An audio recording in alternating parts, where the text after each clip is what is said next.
Hello friends, welcome to my channel ELS English Literature Studies with Gaur Harpreet. Today I will discuss another Victorian poet, that is Arthur Hugh Clough. In my previous video I have discussed three Victorian poets, Tennyson, Robert Browning and Matthew Arnold. These are discussed. If you are interested you can check that video. A link will be provided in the description box. So let's get started with today's topic, that is about Arthur Hugh Clough. Arthur Hugh Clough, whose time period is 1819 to 1861.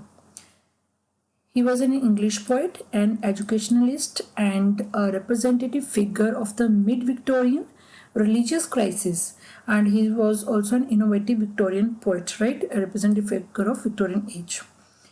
He is best known for his early, shorter poems and for the longer, later work that sprang from his intense religious doubts.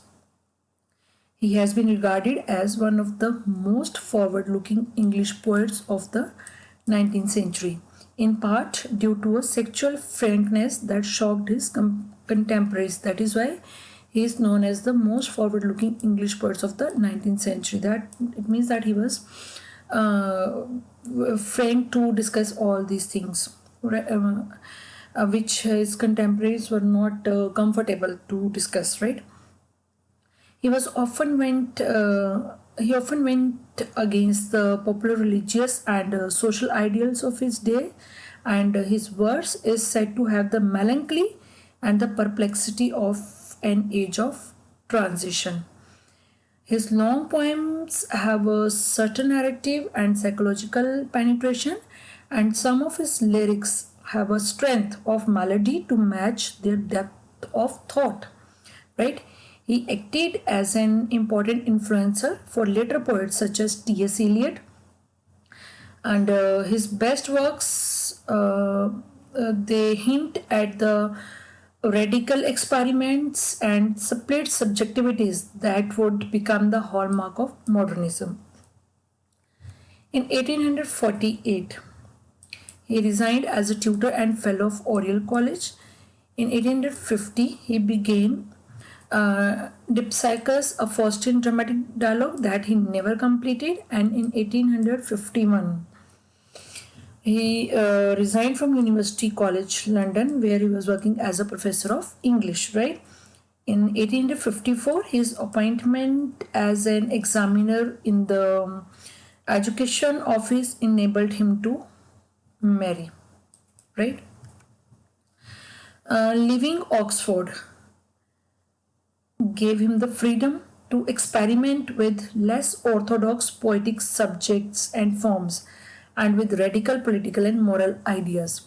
From 1848 to 1852, he wrote the three long works on which his poetic reputation now largely lasts. And his first work, which is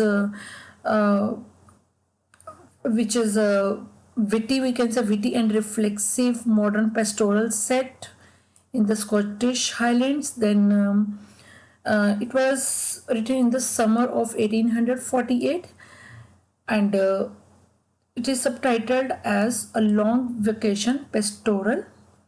It is a lengthy narrative poem which was critically well received at the time, right? And it was written in 1848. His second work, which was written in 1858, it goes beyond this to full-scale verse novel using multiple internal narrators and vivid contemporary detail. He wrote this masterpiece, Amours de Voyage. He wrote this masterpiece, the epistolary verse novel, which is already, what is epistolary novel? This is already discussed under the title Four Wheels of the novel, I think, right? I will provide a link in the description box about this topic. And we were talking about Arthur Hugh Clough's this what we can say masterpiece, that this epistolary verse novel he wrote after witnessing the fall of Mazzini's short-lived Roman Republic in 1849, right?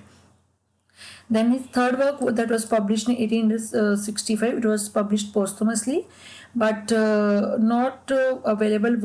Its version was not available until 1951, right? It is a remarkable closet drama written by him that debates issues of belief and morality with a frankness and a metrical liveliness unequaled in Victorian verse, right? Then Matthew Arnold, he was a long life friend and college companion of Arthur Hugh Clough, and Matthew Arnold wrote the elegy of Tyrcis to his memory. And beside Matthew Arnold, he had influential friendships with Thomas Carlyle, R.W. Emerson, Charles Eliot Norton, right? And Arthur Hugh Clough turned from poetry to a life of service, working for his wife's cousin Florence Nightingale.